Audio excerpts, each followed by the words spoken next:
Henry VIII's court consumed 8,200 sheep, 330 deer, and 53 wild boar in a single year, and that was just the meat. His kitchen staff fed 600 people twice daily, serving dishes so exotic that a single meal could cost more than a carpenter earned in a lifetime. These weren't occasional feasts. This was Tuesday.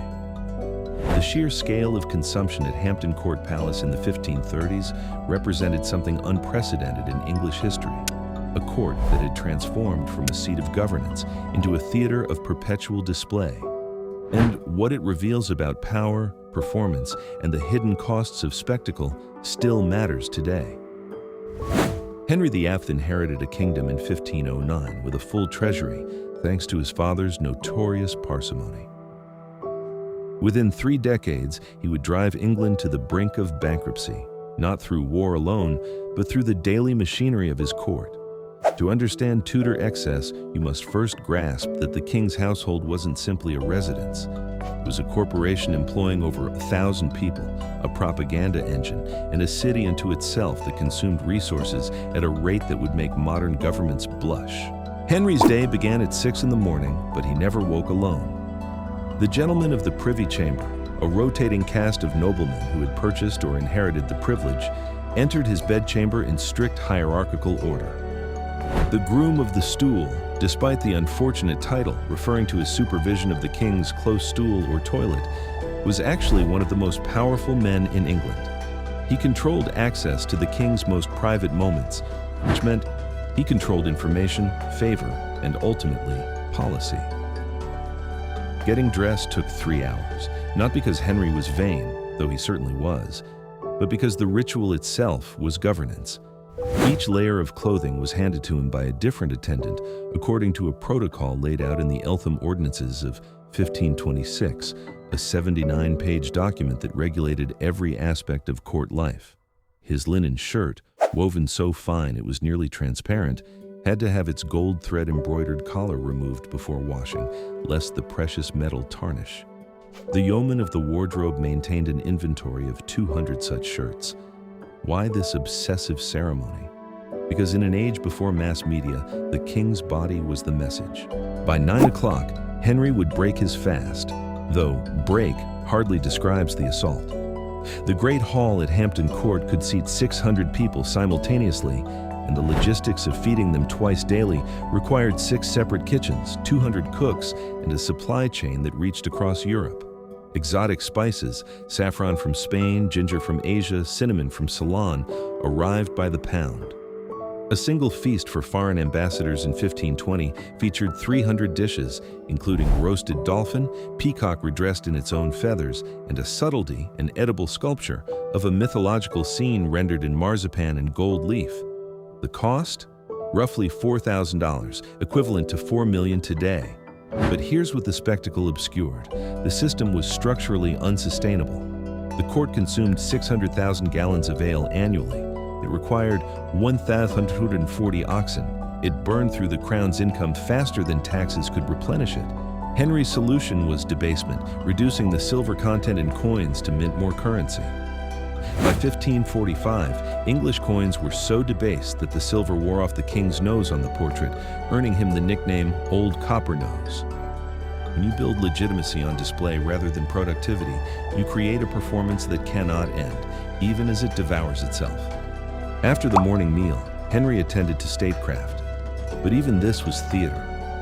The Privy Chamber, established early in his reign, was a small inner sanctum of 12 to 20 gentlemen who controlled access to the king's person. They dressed him, entertained him, played cards with him, and whispered in his ear. To be admitted was to hold influence. To be excluded was political death. Thomas Cromwell, Henry's chief minister in the 1530s, understood this better than anyone. He didn't just draft policy, he controlled the king's schedule, his correspondence, and the flow of petitioners. But this system had a fatal flaw. Proximity bred contempt, and familiarity bred factions. The Privy Chamber became a viper's nest of competing interests. Anne Boleyn's fall in 1536 was as much about factional politics among these intimate attendants as about any actual crime. And here's the caveat. Despite the rigid ceremony, Henry was not a passive puppet. He played factions against each other deliberately, granting favor and withdrawing it with calculated cruelty. The system looked like bureaucracy, but it ran on personal charisma and fear. By the 1540s, Henry's extravagance had metastasized into strategic liability. His wars with France and Scotland, driven as much by personal vanity as national interest, drained the treasury. In July 1545, Henry stood on the ramparts at Portsmouth, watching the French invasion fleet of 225 ships approach the Isle of Wight. It looked, one observer said, like a forest had appeared on the sea. As his own fleet maneuvered to engage, the Mary Rose, his flagship and a symbol of English naval power, capsized and sank in minutes, taking 500 men with her. The disaster wasn't caused by French gunnery, it was caused by overloading. Henry had demanded more cannons, more soldiers, more spectacle. The gun ports were too close to the waterline. When the ship turned, water poured in. It's a perfect metaphor, a regime so top-heavy with display that it couldn't maneuver. The war cost over $2 million, roughly 10 years of royal income. To pay for it, Henry dissolved the monasteries, sold their lands, and debased the coinage further. He won the war. He lost the kingdom's financial stability for a generation.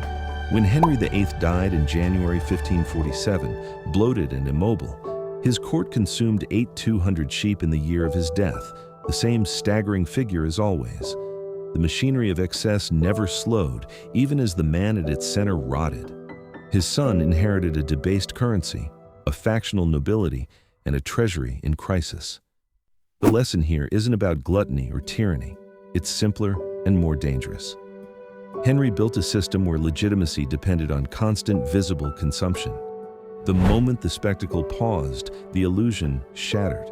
He couldn't retreat to modest governance without appearing weak, so he escalated until the kingdom itself became collateral. This is the trap of performative power. Once you've anchored authority to display rather than function, you can't stop performing. You see it in corporations that prioritize optics over product, leaders who mistake visibility for competence, and cultures that reward the appearance of success over its substance. The courtier who controls the schedule wields more power than the one with the better idea.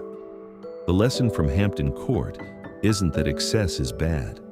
It's that when your legitimacy requires perpetual theater, you've built a stage that will eventually collapse under its own weight. And by then, you're too committed to the performance to step off.